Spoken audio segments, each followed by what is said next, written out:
We were told that this was a gallery space where young or upcoming artists were nurtured in order to one day create the art that goes into the galleries. They called this the Glass Gallery, and it was a place where they could wheel in sculptures and materials through those doors, and this was just a workspace for artists. So we help the job seekers, and if they have barriers, the process is, as you all know, is we remove those barriers. And those barriers can be transportation or lack of transportation, lack of childcare, lack of credentials, lack of certification, lack of work experience, many, many things.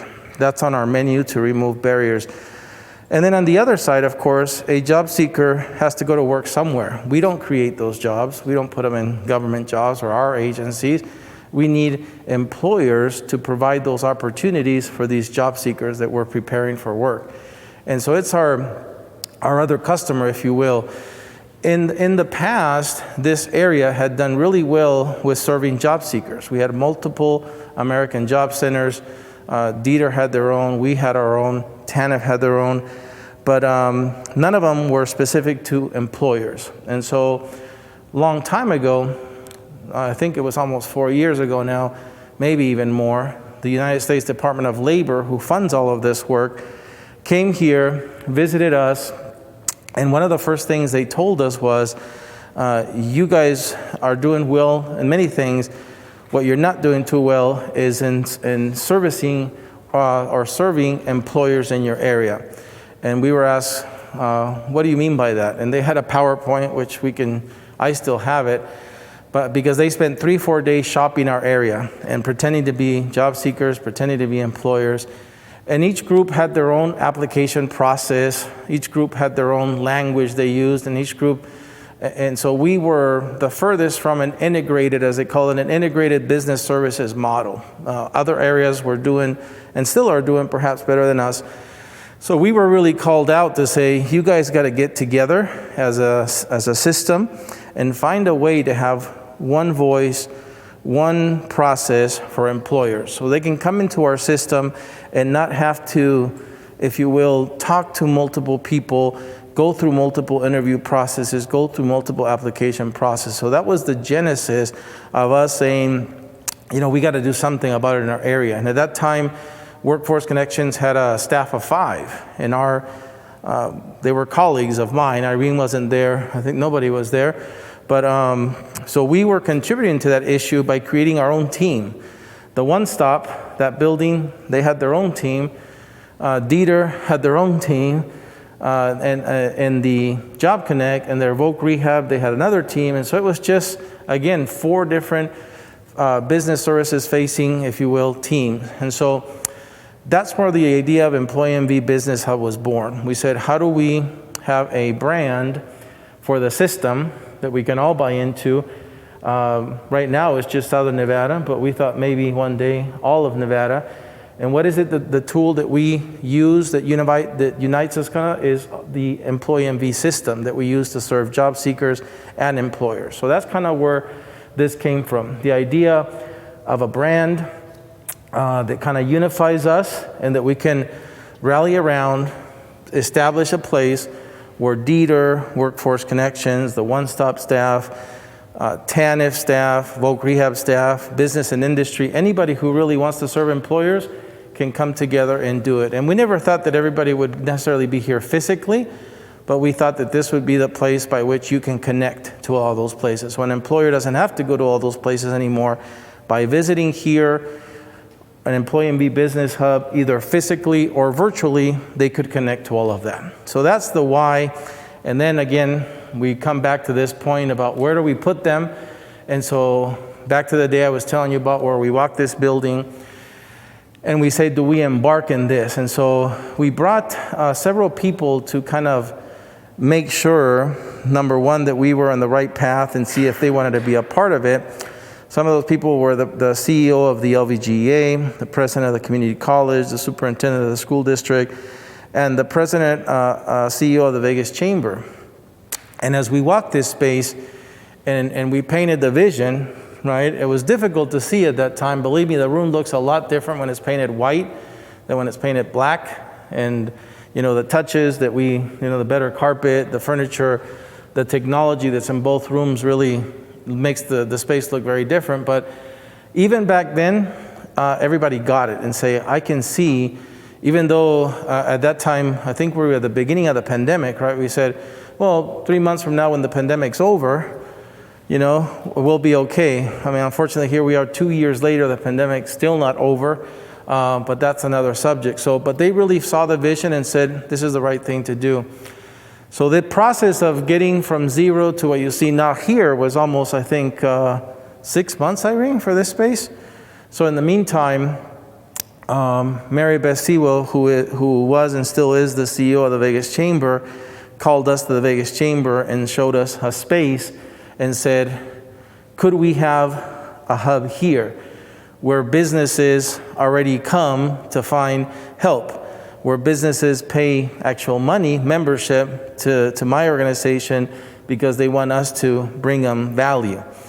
And so, of course, our answer was, makes sense, of course. We want to be where businesses already go.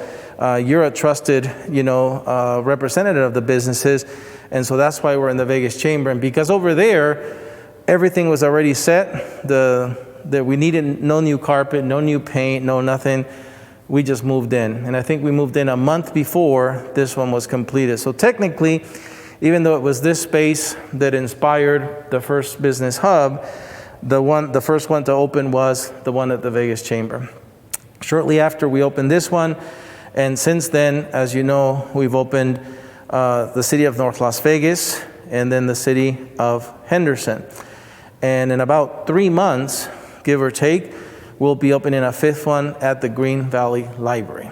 So that's kind of the history. I know that's high level and it's not the details yet about what we're supposed to do in here, how we're supposed to do it, but it's the story of how and why it came to be. So Dieter is physically in the space, right? They have staff, and I know again the pandemic meant that until now I think their full commitment or vision has not realized. When we first talked about this, it was before they had to completely go into that UI mode where we didn't see them for months, and I think even they've lost personnel because people move, and so I think, though, from what I hear, Marshall is hiring her staff now, and one day they're going to get to where we originally envisioned that they would be here, part of the hub team full time. But besides people that are going to be here in person, I mentioned that there's other organizations that have business services, and of course, business and industry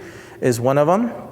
They don't have the possibility of sending a representative here to live here or any of the hubs, but we have built mechanisms and processes by which the business hub staff can connect with them and consequently connect our business customers to the resources that they offer.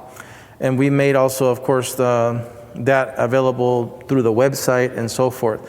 Again, I mentioned the business service representatives from Dieter are mostly from the Wagner Peiser Job Connect side, but the vocational rehabilitation division also has business service representatives, and I don't know how closely connected we are yet with them, but that's on the to-do list, on the long-term vision, to make sure that the business service representatives and their division that are trying to connect their participants from Voc Rehab, people with disabilities, people to jobs, that they're part of this effort as well. Again, I know we might not have gotten to that successfully yet, but that was part of the vision. So business and industry, Dieter, multiple divisions of Dieter. TANF has business services, focus, if you will, and the chambers, the banks that are trying to serve businesses, Bank of Nevada here, U.S. Bank at the chamber. That's kind of the, right? And of course the library opens their door to us because they also, one of their 4 pillars is business development. They want to help small businesses, and so that's kind of why they're in the mix as well. Because again, I walk in now and I almost forgot how groundbreaking this was. When we had this concept, it wasn't groundbreaking for an area like us to put together a concept that unified the different funding streams. That's happening in the most progressive areas. What was unique is they didn't have a separate building to do it. So in other words, if you picture our one-stop career center on Charleston, they would have taken a portion of it and kind of walled off a portion of it and created a separate entry. And so, it's still, if you will, part of the same building. And there's a door in between, but they were serving, if you will, they had dedicated space, but they were still in the same building. That was the closest anybody came to this. So when we shared with my peers across the nation, we have this beautiful space. Everybody was envious, right? Like, well, how much did that cost? And especially when you say nothing, they're not going to charge us rent, it's even more groundbreaking. And then when we were told by our largest chamber of commerce, we also want it, even more, right? My peers are like, oh my God, what's going on over there in Vegas? We want some of that. We want our chamber to do it. And so in 1 year, we opened 2 standalone American job centers that are focused on employers. And so that's what was groundbreaking. It was part of the reason why in 2020,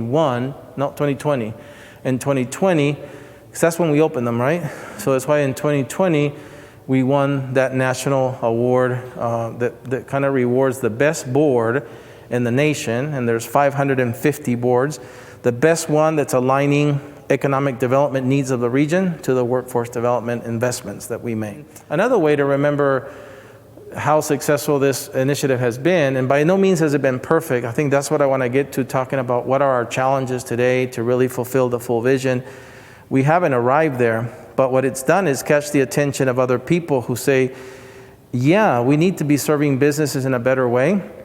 Who are those people?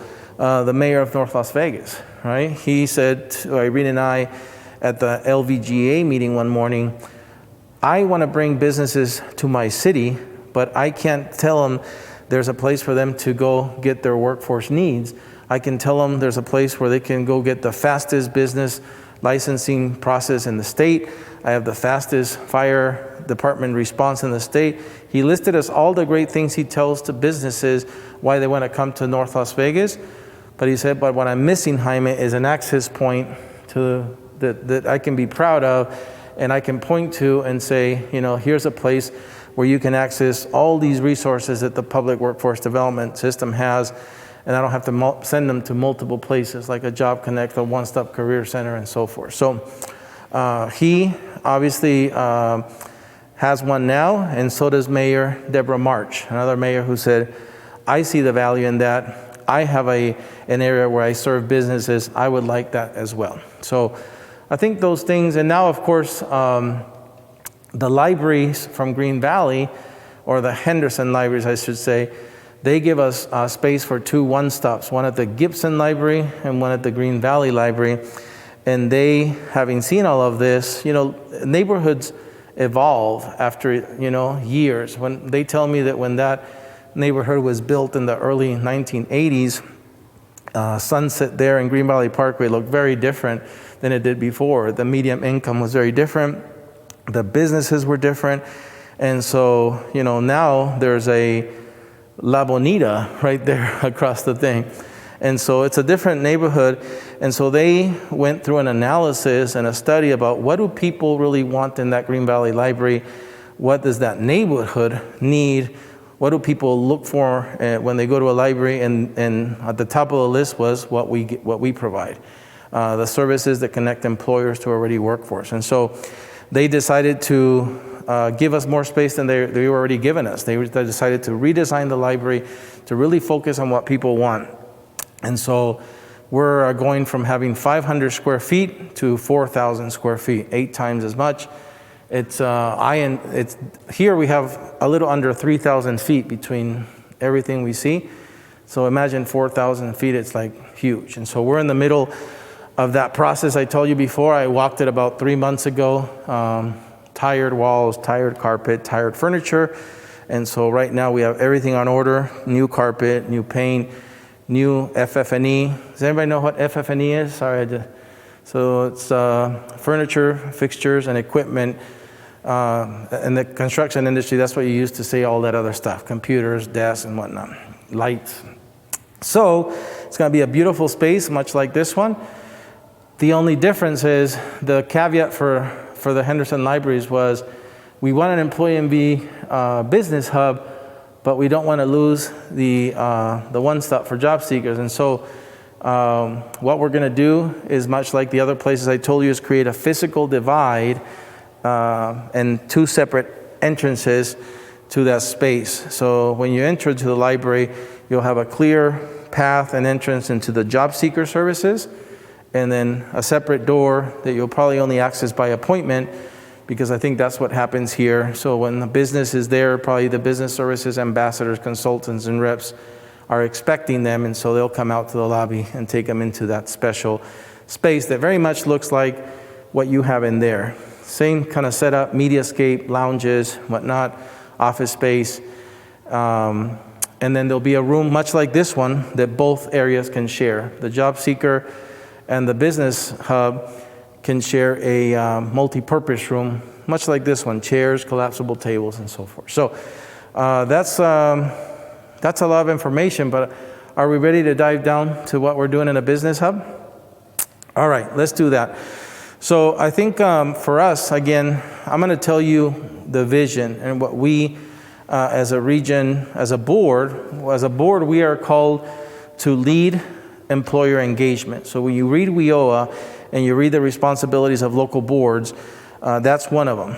Now again, boards look different in different states, because in a state like Texas, the board gets 15 of the 17 WIOA funding streams. So that looks very different than in a state like here, where the board only gets one, Title I, which includes adult, dislocated worker, and youth. Title II goes to the community college and the libraries. Title III and IV go to DETR, SNAP, TANF go to DHHS. They administer that with state merit staff. I mean, that's what looks different, right? So, but at the end of the day, again, why we're putting, the board is called to lead employer engagement in the region and to establish these American Job Centers, right? And so what you call them is depends on every state. In Texas, they're called Workforce Solutions. In Florida, they're called Career Source.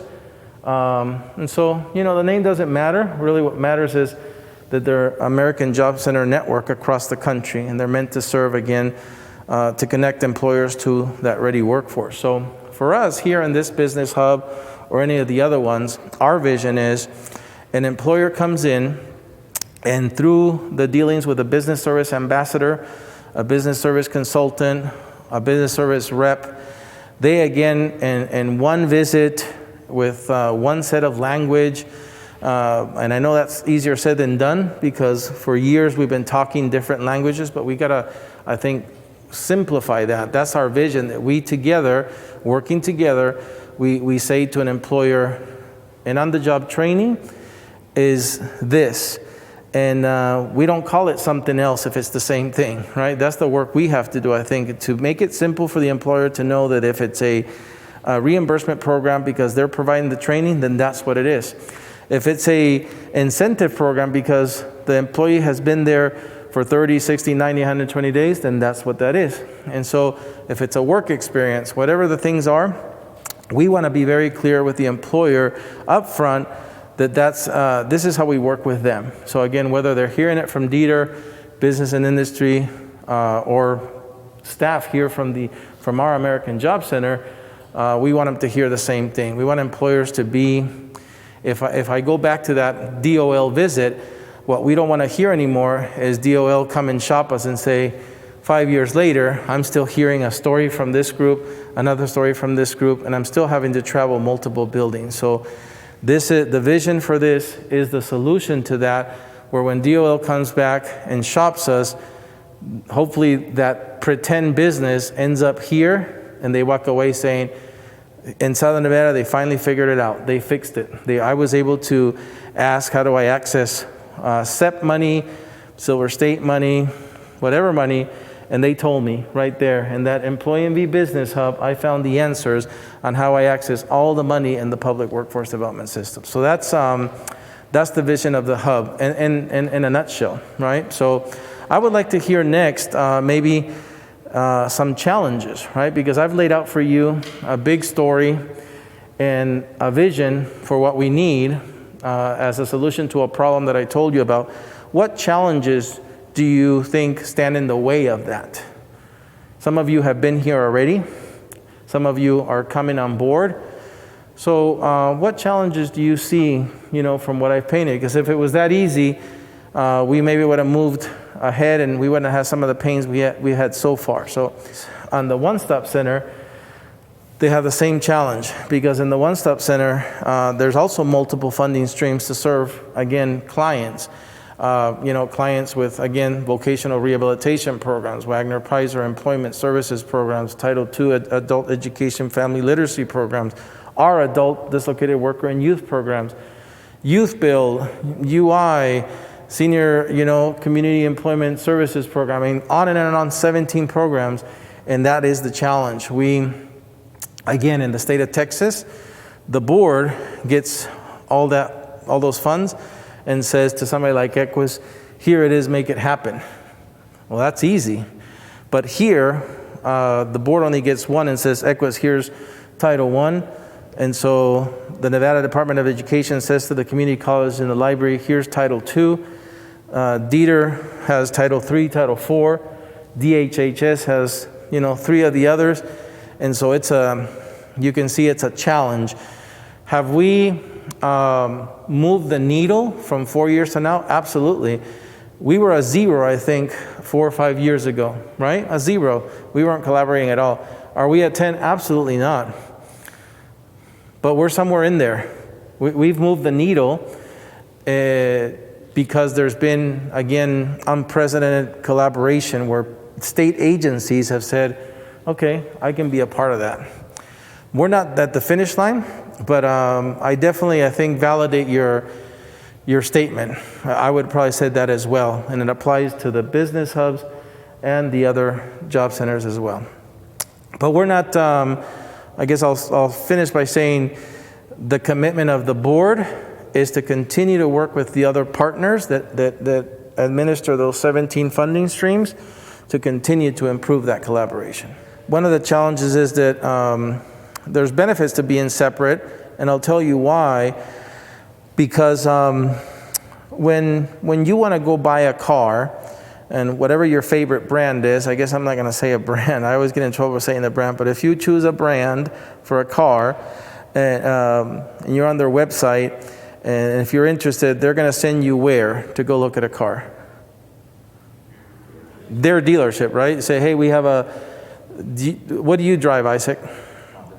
So Honda's going to say, go to Finley Honda or, Desert Honda. They're located here, there. And when you get there to that showroom, do you see a car half built? Do you see a car that smells bad? That looks bad? That drives bad? You see a car that is smelling awesome, looking awesome, driving awesome, shining awesome, is ready to take home, right? That's the showroom. And so an employer wants to see that. An employer wants to see a product that's ready to go into his work. So not somebody who doesn't smell the part, look the part, talk the part, dress the part. And those are things that, as you all know, we have to help sometimes our clients with. And that's not a bad thing, that's just where they are, and we have to meet them where they are. Sometimes our clients on their first visit have two or children with them that they can't afford childcare for.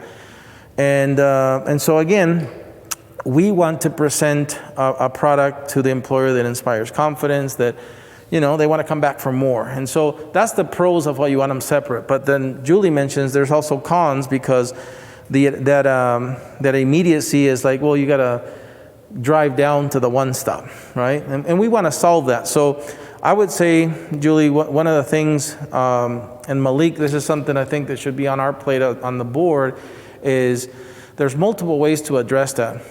Like Green Valley, we could find a way to have them co-located, what do you call them, together but separate, right? So Green Valley, we're creating a physical barrier with a wall, physical exit entry points that are separate, to again make sure that we respect the things that I just talked about. Mesquite just approached us for the same. Mesquite has a one-stop center in the library, and they are saying that the actual higher demand for services is coming from businesses in Mesquite that are growing, that want people. And so I was just on a call before I walked in with the library folks saying, how do we take what Henderson has done and replicate it at Mesquite?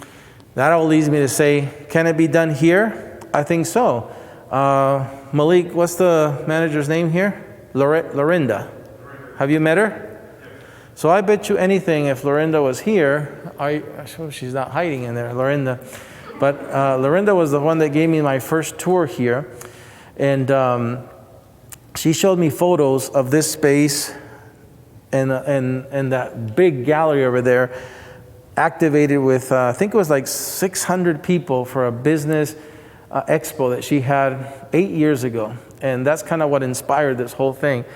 But Lorinda would probably tell us today that she would be willing or interested to housing some kind of access point for job seekers, right? Now again, where do we put it in here and keep it separate? That's tough, here. Because you don't want to dedicate this space to that, because this space is, again, meant to be for other things. And so I remember a long time ago, and this is something you probably want to follow up with, Malik, is they showed me spaces on that side of the library where they would want, they could envision housing a staff that was focusing on the job seeker. So if the job seeker comes here, you could just say, yes, we have somebody on site that is ready and willing to talk to you. Just go down that hallway and there. So that's a solution for that, a potential solution that we'd have to work through. Again, the pandemic, I think, also kept us from being here full time, and the organizational structure at Equus that's changing now. But now my expectation is in the new role that you guys activate these spaces, right? That you get here, that all these seats are filled, that we identify, if there's partners that can only be here part-time, we can't afford to have, and this is part of the expectation I think that I wanted you guys to hear, I'm kind of jumping to it, but we didn't build these spaces to have them empty. And so if somebody says, I can only occupy that desk 1 day a week, we can't have it 4 days a week empty. We need to find a solution around that.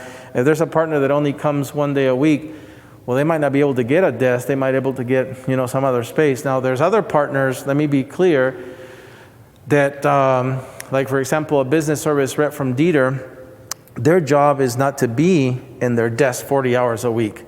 So if this is gonna be their home base, and they're only here 20 hours or 15 because they're an employer, then that's okay. That's what we want, that's their function. The desk is empty because they're out there doing the work. What I mean is, what we don't want is somebody in another office 4 days and then in this office, right? So, but back to the original thing, I think that if we were to bring this up to Lorinda and tell her that we had capacity within our contract with Equus to facilitate this little gap that's missing here, I think they would be open to it. We would just have to, again, you guys maybe walk with her and say, where's that space that you think you could accommodate somebody so they're not in the showroom, right? So we want a place, where do we put our factory floor, right? Where our cars are half built. That's okay, we need that. We need a place to identify the car. What do they need? Tires, paint, all right. It's over there. And over here, when the employer organizes his event, we bring all of those participants that are ready to go, right? All those cars that are ready for the showroom floor. Part of the mission, and this is something I told Yvette, right, that we needed to happen, is increase the connectivity between the staff that's at the one stop focusing on job seekers with the staff that's at the hubs focusing on employers, because all of them are American Job Centers of Nevada. And the benefit we have is that all of them, or I'm talking about the one stops, and even in Job Connect, the staff is Equus. So it's all Equus staff in our one stops for adults. And so there's no reason why, right, all of the one stop staff should know about everything that's on this website. And there's no reason why all of you on the business services facing team should not know everything on their side. I think that's a great opportunity and something that's keeping us from reaching this vision. As an employer, you know that finding skilled workers can be expensive and time-consuming. Customized hiring events are a great option. We can organize and staff these events for you. More importantly, at no cost to you. You can use the money you save in other areas of your business. We can assist you with event planning and promotion in order to attract the best candidates for your positions. We will set up and staff the event to meet your specific needs. Whether you are hiring one worker or 50, we can help you hire the right worker the first time. We can even host the event at one of our business hubs. We can also host industry events for small businesses to network and improve their supply chain and customer base. Give us a call or visit us online. We would love to walk you through the details and share other ways we can help your business. Does that video capture what I just said? So I think one of the things is, again, as easy as that, saying all these people needs to learn about what they do and what they have on their website, vice versa. But we envision this space like that cartoon, right? And finding a networking opportunity for small businesses of the IT industry to get together. And by the way, we're working on that as well as a board. We're launching 3 industry sector partnerships, manufacturing, healthcare, and technology. And so some of that is going to be driven anyway. But we had envisioned for it not to be the board driving all the time, but the business hubs, right? Engaging those relationships with employers. Our IT provider, ITS, they would probably be glad to host an event like that, sponsor the food, to convene employers from the IT industry. So those are ideas that we, envision. That is the mission and vision of the hub staff. Activate these spaces with those things, and using the chambers and their members as the target. So being innovative, thinking out of the box, that's what we were thinking, right? We never did that before when we were all separate. We didn't have the space before. And so both here and the Vegas Chamber are beautiful spaces that can be activated for things like this. Again, here we have to be less careful because this space is assigned to us. If we want to use that space, it's available too. We just got to coordinate it with our library partners in enough time. Every time I walk by this art gallery and I look at it, I just think what a wonderful space, to bring an event. Especially now when you need room. If you don't want to crowd them in here, more space. But even when hopefully one day this is gone or better mitigated, we have wonderful spaces to activate around here. Now in the Vegas Chamber, it's a little, again, more difficult because the chamber monetizes their space, right? So that lobby area is available to us to do our things, but we just got to walk the balance between, we have to be careful that an employer or a business that would usually pay the chamber to use it doesn't use us as a mechanism around that, right? Because then we're kind of taking revenue from our partners who are hosting us at no cost. So it's a little bit of a different dynamic. But again, if you need assistance, you can ask us and we'll go there. Who do you think businesses trust as leaders of the business community? Would you say Mary Beth Sewell? Yeah. If Mary Beth Sewell is willing to host one of these in her building, do you think she's demonstrated trust? So we should be using the heck out of that, right? So the Chambers of Commerce presidents, Ken Evans, Sonny Vinuya, Peter Guzman, who am I missing? Scott Mulrath, right? Those are business leaders, right? So they could be, how do we make them our advocates? I bet you anything, again, if one of you would have said, can we invite them here or go to their office and do a 30-second interview with them? Where they can say Scott Mulrath can say, go to your Employee MV Business Hub in Henderson, right? Ken Evans can go to your North Las Vegas. So, yes, I think those are the ways that we can think out of the box, be innovative, and get to this vision that we're talking about. So we have to find our ways around the challenges, around the lack of exposure, lack of buy-in, by activating our partners, those who already believe in us, like the Chambers of Commerce. Is there any other business leaders that you guys think should be mentioned in the same breath? What if the mayor, right? I mean, I'm sure Mayor Lee would want to push out something about his small business connector, the Employee MV, Mayor March in Henderson. I would think Marcel, who's in that thing from Business and Industry, he has monthly meetings with small businesses. He would probably do a short 30-second spot that we can push out. So the business leaders are there that are already have buy-in. We got to use them, right? Could we have more? Yep, but this is how we're going to do it. If we use Mary Beth, Ken, Scott, Marcel, then maybe there'll be another one next month that says, hey, I didn't know about you guys, show me. Oh, here you go.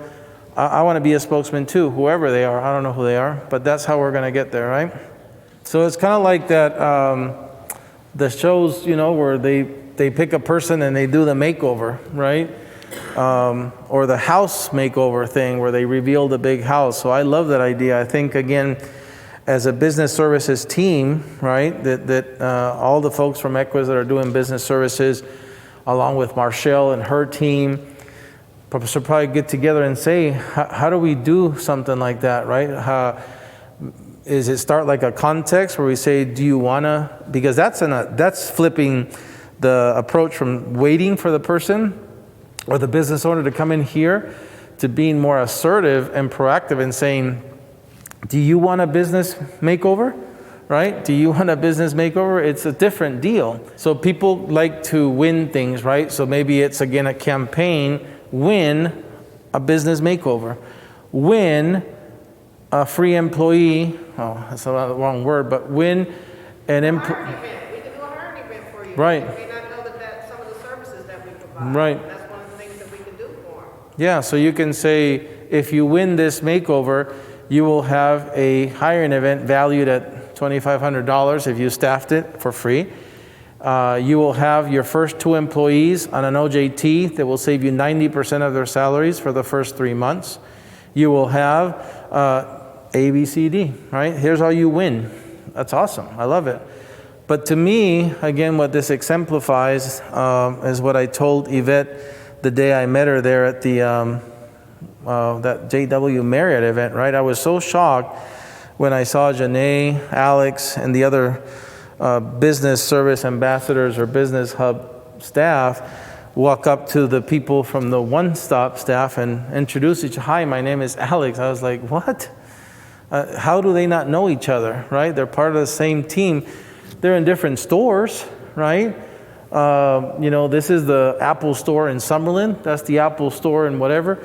You should know each other. You're selling the same products, right? You need the same support. And so I think this is a demonstration of that, right? How I think inside that Equus team, we need to increase that connectivity because sometimes that creativity can come from any of the many, right? She doesn't even work at a hub, but she's giving great ideas. So thank you.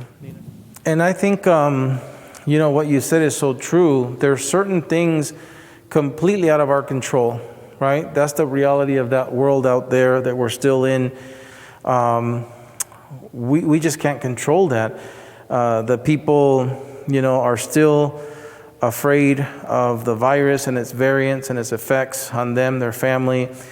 People still don't have access to affordable, quality childcare because the pandemic, you know, took that down.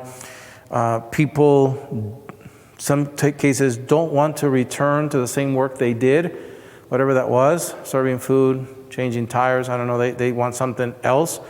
A lot of people want remote work, you know, cleaner work, less physical work. Sometimes the body needs it because, you know, you need to take care of your body, and so you don't want to be changing tires. But those realities we really don't control. But here's what I remember a long time. So I'm from Peru, and in Peru, believe it or not, there's a lot of surfing. And so there's the surfing team from Peru one year was preparing for their biggest competition, and then there's this thing in Peru called El Nino, or it's a big current phenomenon, and it brings havoc into the coastline. Sometimes the fish disappear, sometimes there's too much fish, sometimes there's too much algae, sometimes there's this plankton that comes in, and So there was so much of this green stuff in the vegetation that grows in the ocean that they could not surf like they wanted to and prepare. And they have some of this is where I get lost, but they have the longest left wave in the world. What is it called? Break? The longest left break in the world in Peru. And for a surfer, that's, I guess, like, heaven or something. But they couldn't surf because of that. And so their coach said, we're not going to stop. We're going to surf through the vegetation and all that. And what it did was the conditions that were really bad and didn't allow them really to, at the moment, achieve good results, working through all those obstacles made it so that when the competition came and there was no vegetation anymore and no thing, they were better than ever because everything had gotten, more enhanced. And so I would say for us, if we keep going, I think, in these weeks and months, despite the half, results, when hopefully, I'm still hopeful that this will one day be not what it is today. I'm hopeful that, that there's a time where the effects, that we are experiencing now go away. But I think if we do all the stuff we've talked about today between now and then, our surfing will be better, right? Our surfing will be that much better because we've worked through these difficulties. And when those difficulties disappear, our work will, will show, I think, results of that. So for those of you who don't know, I spent 20 years on the Strip working for what ended up being MGM Resorts International. Before that, I was MGM Mirage, and before that, I was Mirage Resorts. Irene and I met there because Irene started her career at MGM, and then when the merger acquisition happened in about 2000, and that's when we met. So Irene also spent about 20 years there. So we both knew, coming from there, that we had very little to offer from the public workforce development system to these large corporations that have multi-million-dollar HR machines. That was the reality back then. And but one thing I've learned in life, things don't always stay the same forever. So a few weeks ago, maybe 2-3 months ago, we had the large job fair at the convention center, East New Convention Center. And before that, right before that, MGM had reached out to us, and my old colleague, Wanda Gilsbert, said, Jaime, we are interviewing a bunch of people that all they're doing is checking the mark, right? Because at that time, the mandate was to keep getting your check on the mail. You had to go apply or seek a job. And they weren't seriously doing it. They were just, so MGM felt they were spinning their wheels, spending time and money and resources, interviewing hundreds of people, not hiring anybody, because when they offered jobs, they say, And so they came to us and said, do you have a solution? And we said, well, what's different about our one-stop centers is that there's not unemployment. So if somebody's in a one-stop center, most likely they're ready to go. When they're not ready, they're still at home collecting the check or waiting. And so they came to that event and offered, I think, over 100 jobs in that one day. And of course, when I got the call on that, and they said, oh my God, we want to tap into your pipeline of these workers. And so the next thing that came out of it was our very first employer residency at the One Stop. When we had an employer of that size set up shop and connect with, I think, another 70 employees over those 2 weeks. So since then, MGM has been a complete relationship with us. Again, I'm surprised because we know them and we know, what they're like. And so, but since then, MGM has done multiple things with us. The most recent one is commit to do an initiative with CCSD that starts by identifying high school students that want to work in one of their properties as a lifeguard.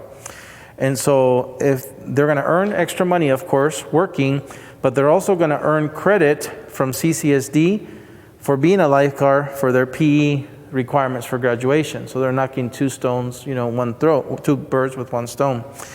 And then also, by working for MGM, when they reach a certain amount of hours, they start to earn free tuition at college, CSN, UNLV, UNR. That's an NSHE deal. So think about that value, right? All around value for that proposition. So now we're looking at other occupations, entry occupations at MGM that are not just lifeguard, but in the maintenance, in the kitchens, wherever that is, where a kid, a young person could go in and get that first taste of work, first paycheck, but also gain credit for school and also gain credit for college. So exciting things happening after you demonstrate value, right? And that's what we had to do. And I never knew it would have happened that way. But back to the whole thinking differently, innovative, trying new things, activating, being proactive and going out there after them instead of waiting. I think that's what we need to be going next. And it can happen. There's an example. So thank you again for joining us today. Please remember what Malik said. You can always, there's a chain of command, obviously, but Irene and I want to see things get better. But if we never know about it, they never will, right? If you can fix them on your, great.